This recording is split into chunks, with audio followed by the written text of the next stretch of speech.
Le Souviens-toi d'Antoine Delgoulet consacré à Franck et à cette saison 2011-2012. Voilà, on va reparler un petit peu de la saison 2011-2012 de l'OGC Nice et avec évidemment en voyant le cas de Franck en particulier.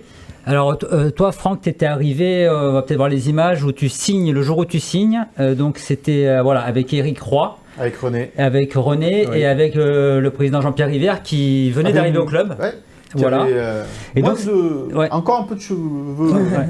Et donc t'étais arrivé le 26 août, donc en fin de mercato. En fin de mercato. De Arles-Avignon, tu t'étais libéré de ton contrat là-bas. Ouais. Exactement, c'est comme ça s'est passé parce que je savais que j'allais venir déjà au club parce que quand on a fait Arles-Avignon-Nice, après le match j'ai un peu parlé avec Didier. Donc on a un peu parlé dans les couloirs, il a dit il faut que tu viennes chez nous, Voilà, Didier Digard. Et je lui ai dit c'est à toi de faire le nécessaire aussi pour que je vienne. Il a fait alors. Je pense qu'il a fait parce que je suis venu. Voilà, et donc là on voit les images de la saison de Franck, là la Manita. Voilà.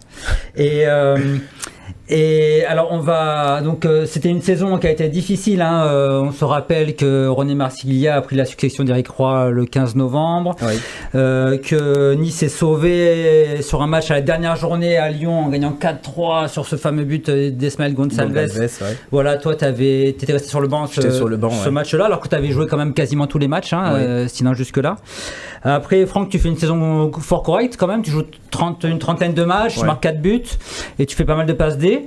Et on a choisi deux matchs. Alors on va voir peut-être on va voir tes buts. On va voir le fameux Lille-Nice où Nice fait 4 partout à Lille.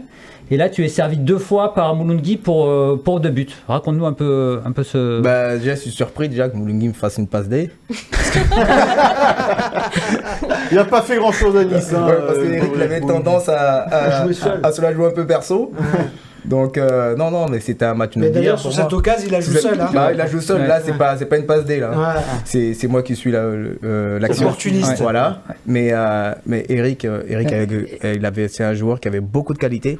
De vitesse, mais son seul défaut c'était un peu la finition. Mais ouais, c'était une période difficile, je pense, cette saison-là, mais on s'en sort bien, on est bien sorti. Et là en plus c'était comme c'est le champion en titre, vous perdez 1-0, 2-1 et vous menez 3-2 à la mi-temps et vous perdez 4-3 et vous égalisez juste à la dernière seconde 4-4 et ça ressoude un peu les liens.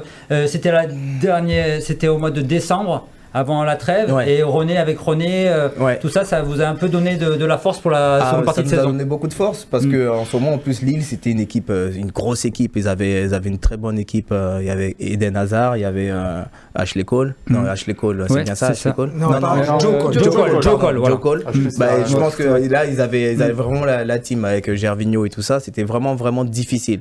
Mais bon, en y allant, on s'était dit déjà, si on revenait avec un match nul, pour nous, c'était déjà top, quoi. Et puis avec la manière, quoi. Avec la physionomie du match en plus, je pense qu'après ce match-là, on s'est vraiment senti pousser des ailes. Je pense que c'est ça aussi qui a fait qu'on a pu se maintenir en Ligue 1. Et là, tu mets 2 vrais buts d'avant-centre. Ce match-là, alors que c'était pas vraiment ton rôle. D'ailleurs, je sais pas ce qui m'est arrivé ce match-là, mais je pense que ce match-là, j'ai dû jouer avant-centre. J'ai joué avant-centre. Donc du coup, je me suis comporté comme un avant-centre. Et voilà, t'as marqué. Après, on va avoir un deuxième focus sur la saison de Franck. C'est la demi-finale de Coupe de la Ligue à Marseille, où Nice perd 2-1. Et donc Nice va égaliser. Là, on voit Grandin qui fait la passe à Djadjedje. Centre parfait pour Mounier. Voilà. Centre. Un caviar. Une galette. Ah oui, il vient tout de suite te remercier. Au Vélodrome, qui était un peu vide d'ailleurs ce jour-là. Et regarde la galette parfaite là. Tu savais où il était directement. Et la course d'Anthony, elle est bonne aussi. C'est des ballons qu'un neuf aime avoir. Le ballon qui arrive fort devant le but et tu coupes juste la trajectoire. Voilà. Il n'y a plus qu'à mettre son pied en opposition. Juste ton pied en opposition et c'est ficelle normalement. Une passe D sur ce match et aussi, on va le voir juste après. Donc, t'en as encore combien de temps déjà? Tu m'as donné 10 minutes. Ah bon, ça va. Et regarde le scandale avec Azpilicueta, regardez bien. Franck, Nice perd 2-1. Et Franck est exclu par, vous allez voir qui? Notre ami Clément Turpin. Déjà. Mais regardez bien le ralenti. Deschamps, très bien. Didier. Regardez bien le ralenti d'Azpilicueta. Qu'est-ce qu'il fait? Regardez. Ah oui, il te met un taquet d'abord, et puis en tombant... Simulation. Bon, enfin, tu laisses un peu traîner la jambe. Légèrement. J'avais pas vu ça, mais je pense qu'il y aurait. T'as vu la simulation? Il fait... Bon, tu laisses un peu traîner, et on voit qu'il y a quand même la volonté. Il y a la volonté de lui mettre un petit taquet. Avec le VAR, je pense que je prends un rouge. Oui. Parce qu'il y a le geste de la jambe gauche qui fait ça. Mais lui, il fait grosse simulation quand même derrière. Et ça, c'est ce qui s'appelle la malice. La malice. Dans la grinta. Il la joue bien. Je pense qu'il la joue bien. Ouais. Et donc Nice malheureusement perd ce match de 1. Si Franck était resté sur le terrain à la fin de match, il aurait gagné. Évidemment, il aurait marqué le but de la victoire. J'aurais pas dû m'énerver. Voilà. Et je sais que Franck, il y a un autre match qui t'a marqué. C'est le quart de finale avant cette demi-finale. Oui. C'était contre Dijon. Contre Dijon à domicile. Et donc avec le fameux coup franc de Monzon. Ah oui, ce qui lui a permis après derrière de partir de l'OGC Nice à Lyon. Et il n'a plus jamais rien fait derrière. Faut le dire, ça partir des coups francs, c'était pas non plus un phénomène. Et alors sur ce match, donc, sur ce match là, il égalise à la dernière seconde de la prolongation. Nice venait de prendre un penalty juste avant de Botéac. Franck a joué tout le match. Tu avais fait une passe D à Mounier. À Steve encore. Anthony.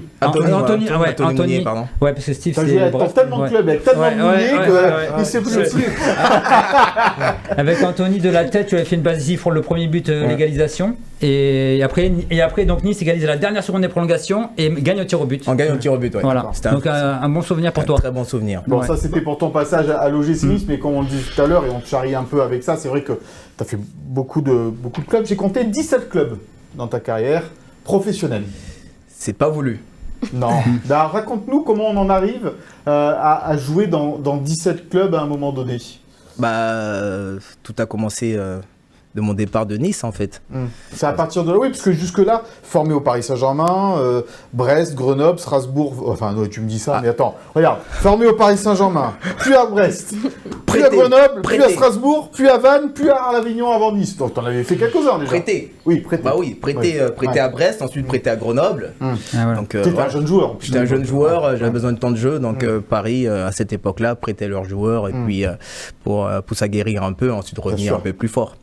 C'est pas moi. Mais non, c'est parce que tout le monde le voulait. C'est pour ça qu'il a dû. Oui, c'est après donc parti de Nice on disait tout à l'heure pour l'Ukraine et pour Odessa. Là l'expérience elle tourne de court quoi. Elle tourne de court parce que a commencé à avoir des soucis avec la Crimée et avec la Russie. Donc après ça, le club a préféré se libérer des joueurs étrangers. Donc c'est là que ça a commencé quoi. Parce que tu vas en Norvège, c'est ça? En plein mois de février, tout mercato fermé, donc soit la MLS, soit les pays nordiques. J'ai préféré aller en Norvège, rester un peu plus proche de l'Europe. Mais ça t'avait plu la Norvège? La Norvège m'a beaucoup plu, mais je pense que si je devais revenir en arrière, chose qu'on peut pas faire, j'aurais dû choisir la MLS. Je pense que si j'étais en MLS, je jouerais encore, je pense. Non, mais c'est vrai. Bon, Bito, il va être content d'entendre ça. Mais il va jouer encore. Oui, alors parce qu'on a un scoop. Mais attends, on va dérouler le fil un peu de la carrière. Bon, après, tu vas à Minsk, en Biélorussie. En Biélorussie, oui. Voilà, au Kazakhstan aussi. Où je joue encore l'Europa League. L'Écosse, avec Hibernian. Avec Hibernian, l'Écosse. Le Qatar, Al-Shahania. Al-Shahania. Voilà. Où là, tu joues pas beaucoup, là. Al-Shahania? Si, je joue beaucoup. Mais si, tu me sais. Oui. Ouais. Parce que vous l'avez pas sûrement. Mais non, mais je joue beaucoup, meilleur passeur dans mes petites fiches, t'as raison. Il manque les petites fiches voilà, parce que au Qatar, et je pense pas après, alors là, explique-nous, t'atterris au Kazakhstan. À quel moment ton agent, c'est un génie? Il te dit, j'ai le Kazakhstan, j'y vais. Tu vas. Moi, après le Qatar, aucune offre.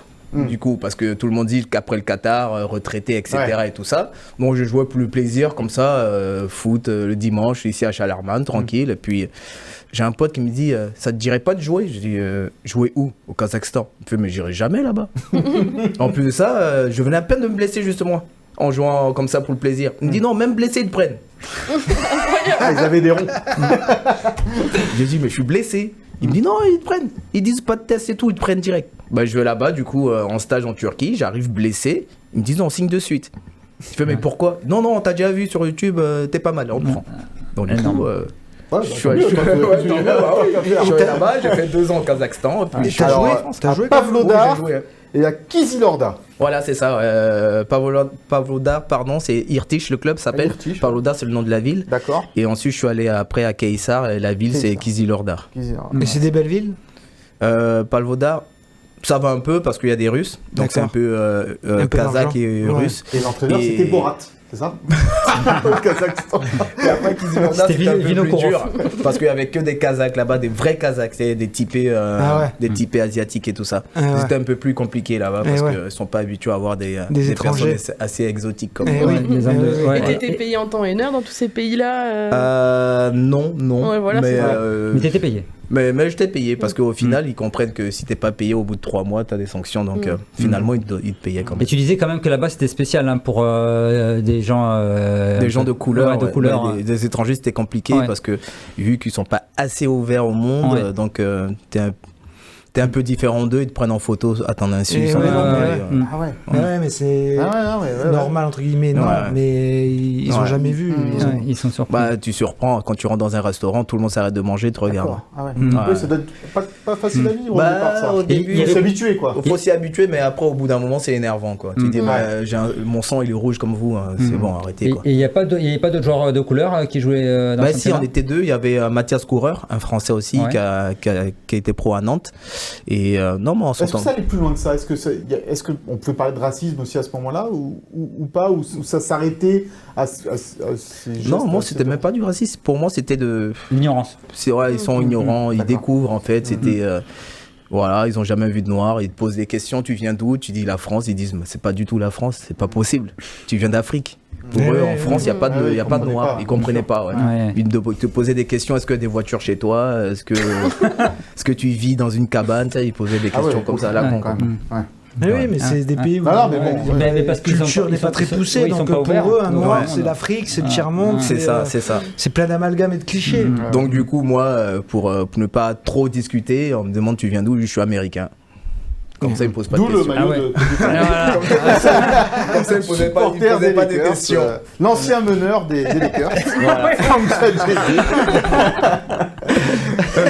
Bon, il y a quand même une belle histoire aussi dans tout cela. C'est les Jeux Olympiques de Pékin que tu fais avec la sélection de Côte d'Ivoire. Raconte-nous un petit peu ça.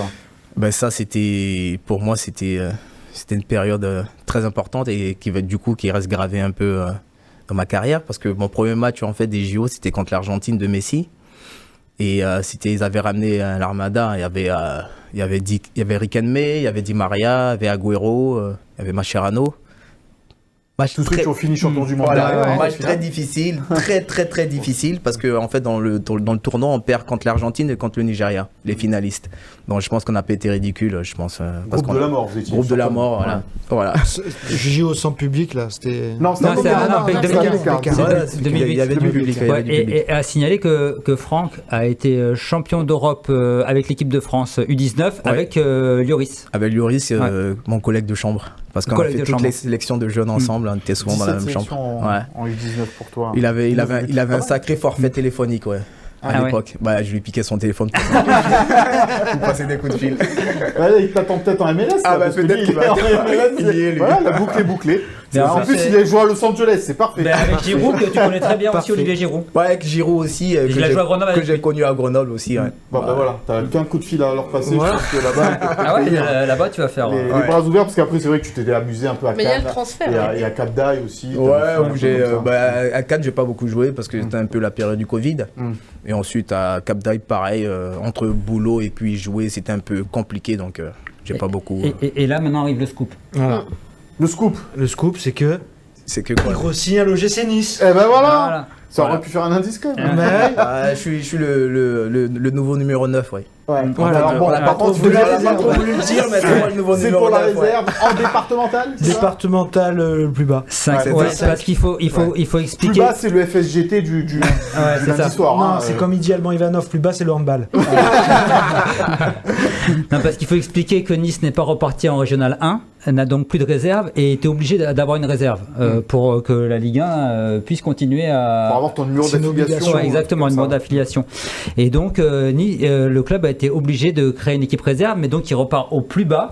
Du football mondial. Voilà. Donc français. Donc en départemental 5. Avec quelques salariés des du salariés, club. Avec quelques salariés du club, des entraîneurs, des anciens qui veulent jouer. Voilà, parce que Franck est resté quand même très proche du gym. Oui. Et l'année dernière, il entraînait les 17 nationaux. Les 17 nationaux en tant qu'entraîneur d'attaquant. Des attaquants. Ouais. Voilà. Et donc, cette saison, là, il a signé. Il va essayer de convaincre Genevois, Pied. Genevois, Jérémy Pied, et Lloyd Palin. De venir avec moi. L'équipe, pour les matchs contre qui, la Trinité, contre... on sait pas. La Trinité, ils sont plus en senior, mais... ça sera des... Ça bon sera... son. Non, là, non plus. Pas. Arrête. Gillette. À l'Océane, par exemple, il monte une grosse équipe. Toi, tu parles d'équipe qui existe plus. C'est ça. Bâtiment. Bâtiment, ça existe encore.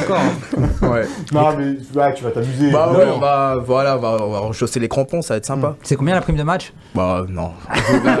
C'est un bon resto. Un bon resto derrière. Une place pour le prochain match. À 30 €, comme dirait Laurent Nicolas. Un bon resto à 30 €. Peut-être que moi, ils joueront sur de vrais terrains. Il y a des chances, ouais. Pas sûr. Je sais pas. Tu sais, Loli, des fois, c'est mieux que l'Alliance.